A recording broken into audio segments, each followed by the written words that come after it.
Hello everyone, Dr. Danielle Ward here, and I've made it posting another week, so I'm really excited about that.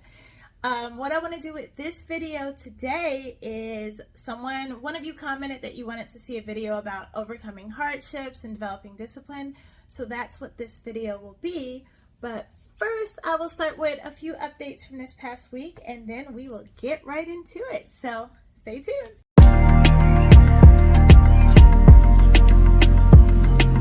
So as for updates, this was a really great week surgically. I actually had a really great case that I will tell you guys about later on.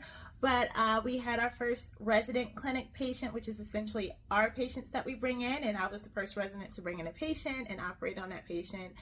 Someone very special to me. So I'm excited to see the progress and hopefully share that with you guys in the future because I do have permission for that. Another exciting development of this week is, if you remember last week, I said that, I might have more publications coming, but, I would wait until it was physically in my hand to show you. Well, look what arrived. A comprehensive guide to male aesthetic and reconstructive plastic surgery. Oh, my ring light showing. But I have my second academic book chapter publication in here. So let me go to the page. Abdominal etching for male bodybuilders. Not sure if you could see that, but this was done with one of my attendings, Dr. Tariq Hussein.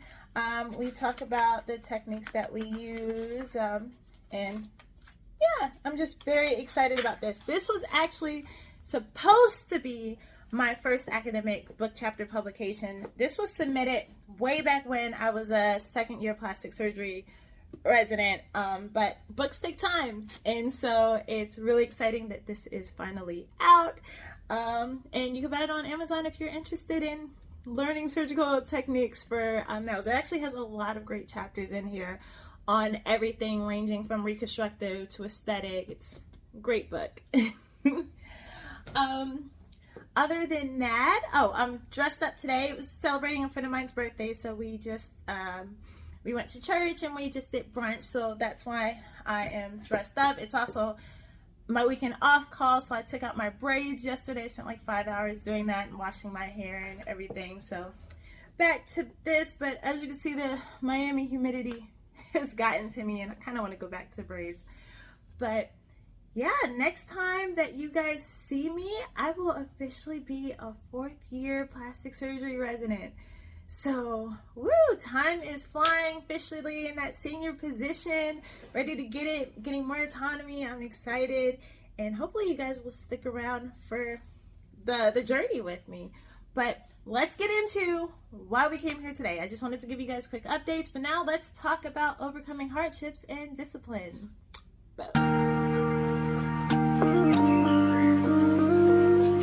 One thing that I get asked about a lot is, how to overcome hardships. I have a lot of pre-medical students who are trying to get into medical school and, might be having difficulties with GPA or the MCAT, or, dealing with being single parents and navigating that lifestyle. And same thing with medical students trying to get through boards or who might be interested in a competitive specialty. And so, luckily for you guys, I tend to be the poster child of hardships for whatever reason. If any of you have read my Aspiring Minority Doctor blog that I've been writing in for a decade now, I've talked about a lot of my hardships ranging from, when I was a pre-medical student. A lot of you know that, I got married at a young age. I had my daughter my sophomore year of college. I was in an abusive marriage, so, I had to deal with that while raising a baby, while working jobs, and, with the focus of going to medical school. So, having to, just going back then and dealing with restraining orders and trying to get away from this person, that was one of the first major hardships that I had to deal with. And I've talked about that in my blog. I'm very open with it. My daughter knows about it too. I mean, luckily she doesn't remember the things I went through. And, just as an aside, that's, I don't know if a lot of you have heard about Dr. Samantha Banton Woolery, who was actually brutally murdered about a week ago, actually. She was a prelim surgery resident at Morehouse School of Medicine, actually about to enter her intern year of general surgery, and her life was taken away from her by her ex-partner. So that's been very triggering for me, and I'm actually going to put the link to the GoFundMe that was created for her by her children. I'll post that in the comments section just so you guys can donate and help out the family, because I think about hardships like that. I went through similar circumstances, and that could have very well been me. I was lucky enough to get out, but not everyone's is fortunate in that circumstance. But so there's multiple hardships. It's not just academic. I remember after I left my ex-husband, and had nothing, the school managed to put me in like school housing, and I had no furniture. I was literally sleeping on the floor for like a year or two. Like, my daughter had her crib. So it was hard. And then, you have these aspirations of trying to go to medical school. And of course, my GPA took a hit, of course. So, I was a low GPA-er applying to medical school, but it wasn't because I was partying or doing anything crazy, as I put in my blog. It was because I was working multiple jobs. I was trying to take care of a baby. I was trying to get out of a situation that I shouldn't have been in. So that affected me dramatically. And then even when it came to trying to pay for the MCAT and take the MCAT, one, that's an expensive exam. I did get the fee assistance program. But, when you're working multiple jobs, trying to go to school, trying to balance a lot of things, of course, that's going to affect that. So, everybody knows it. I've talked about it extensively.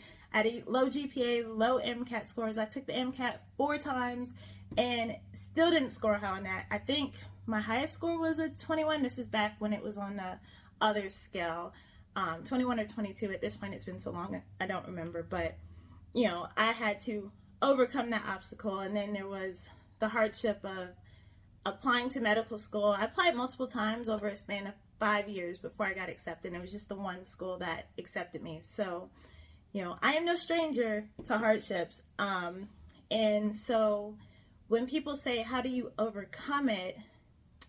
That it's always, there's no straight formula for overcoming these hardships. It's important that you recognize that the hardship is there, but also recognize that it's not going to be there forever, and that there is a light at the end of the tunnel, even if you can't see it.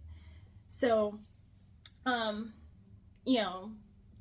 hardships for me actually helped me to not forget where I've come from. So that's kind of my driving force, is realizing, I was sleeping on the floor, I was doing this, and now, I'm here, and it might not be exactly, I'm not a fully board certified plastic surgeon, but I'm a lot better off than what I used to be. And I know I never want to go back to that. So that kind of keeps driving me and pushing me. But I think the biggest difficulty in dealing with hardships is when you have a dream and a goal, and it seems like no one understands that goal, or no one is there to support you. And I think that is the biggest hurdle to get over, is how can you believe in yourself when it seems that no one else believes in you? And actually, there's a quote, and I guess this shameless plug for my book that's been out for years, but all this is also on my blog. But if any of you have read my Atypical Pre-Med book, you'll see in my Keep Pushing section, I love this quote. It was from Will Smith in The Pursuit of Happiness, but it basically says, do not let anyone tell you you cannot do something. If you have a dream, live it. If you have a desire, act on it. If you have an itch, scratch it. No matter what people tell you, don't let them stop you from living out your dreams. When someone tells you you cannot do something, go ahead and prove them completely wrong. And so I love that quote completely, because you're not always going to have people that believe in your goals or even understand it. I get a lot of messages from followers whose parents might want them to go in a different direction. They don't understand why they keep pursuing medicine when they're not getting accepted.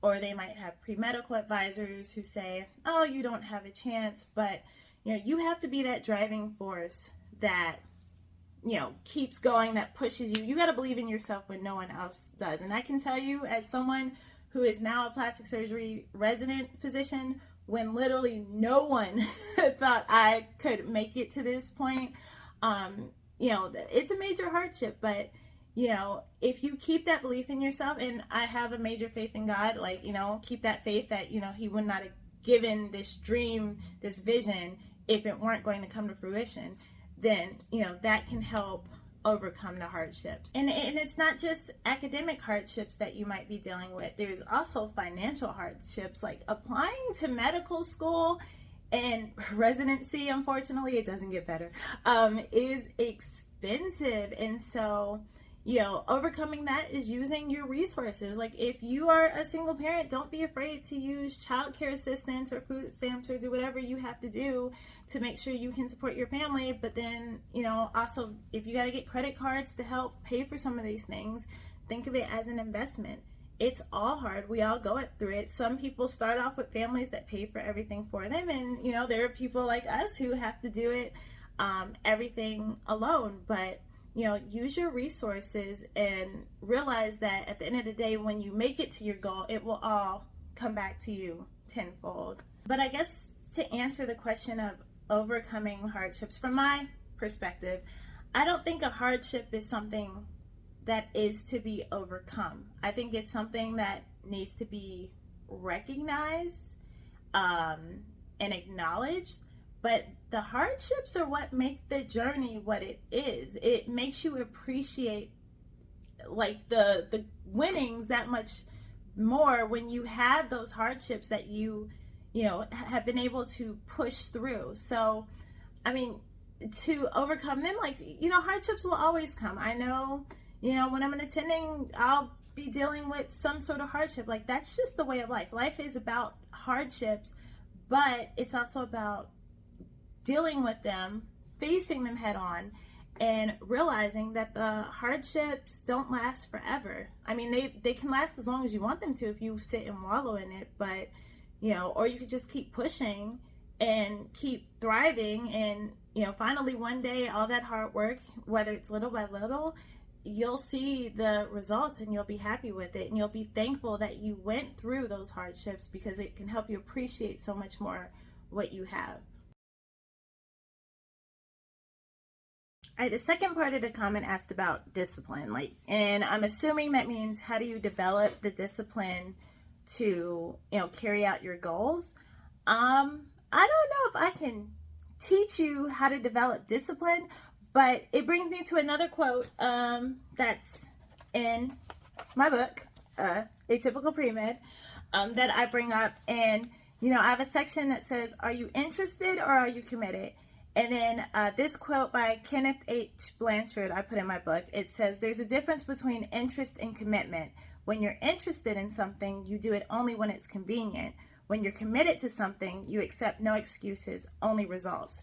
And I feel like that's how it goes with discipline. I mean, if you really want medicine, surgery, whatever, if this is your passion and you want it, there is nothing that can keep you from it.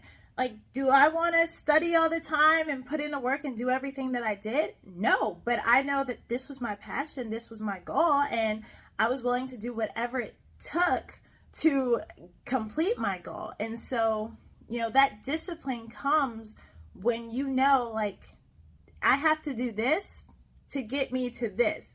And so it might suck, you might not want to do it, but if your focus is so strong on that goal that you have, then the discipline will come. Now, if you're someone who's like, oh, I just don't have the discipline, I can't do it, then to me that screams you're more interested in something than committed to doing it. So, when it comes to discipline, that's something I feel is like an internal thing. But, it's easy. We all have our days. Like, there are days when I want to come home and I just want to watch Netflix. I don't want to study up on plastic surgery, or even like going back to medical school. I don't want to like do this and that, but I was like, let me have my drive. And I will say it was easier for me as a medical student to have the discipline because, my daughter was young, and so we had little time. So it was like, I was going to class, then I was picking her up and then helping her with homework. And then I only had like 5 hours at that point to study. So, I didn't have the option of, relaxing because all my hours were accounted for. So, that's a little different. I always say, like, being a parent helped me get through medical school more so because, it forced me to have discipline. but true discipline is something that, comes from within. So, if you're someone who you're just like, I want to go to medical school, but I don't really like to study, and I don't want to, take the MCAT, or I don't want to do that, then do you really? It sounds like you're more interested, and I would advise you to really look deep inside, especially with medicine. I tell people all the time, if you could see yourself doing anything else, do it, because medicine is a lifestyle. It requires many, many sacrifices. It's not just the discipline.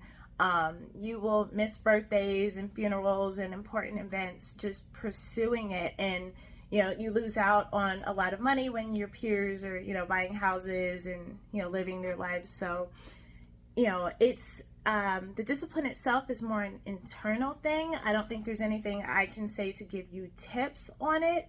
I will say working on time management is very helpful, but at the end of the day, if you really want medicine or whatever you want in life, then you have to look at what it takes to get there, and you have to be willing to make some sacrifices to see it through. So that's about all I can comment on the discipline portion. It could be, I grew up military, so maybe I'm just internally disciplined, but I don't really have good tips for that, because if you got it, you want it, you'll do whatever it takes to get it. It's like, if you want that popsicle, you'll get it. So, just treat medicine and your goals like something you really want, and then figure out the steps that it takes, and then do what you got to do, and realize you might have to cut some people off. You might have to miss some parties. You might not get to do some of the things you want, but it will all pay off in the future. I guess to sum all of this up, just have the attitude that you are a winner, and that you will win in the end, and this will help you overcome the hardships. It will help you develop the discipline. But if any of you guys have any tips for anyone who might be watching this about overcoming hardships, or even your own personal hardship stories that you like to share, or ways that you've developed discipline, just because that's like a gray area for me, because I'm just like, you just do it. Please comment and, help each other out below, because I'd love to hear your feedback. But I hope that, I feel like I've just been rambling, but I hope that you guys found this useful in some form. And if you like what you see, as always, please subscribe. Thank you guys for watching. I'm going to enjoy my last week as a third-year plastic surgery resident, and I'm also just going to enjoy the fact that I look decent today. But I'm probably just going to go wash clothes and be out. But until next time, guys, thank you for watching, and have a great week, everybody.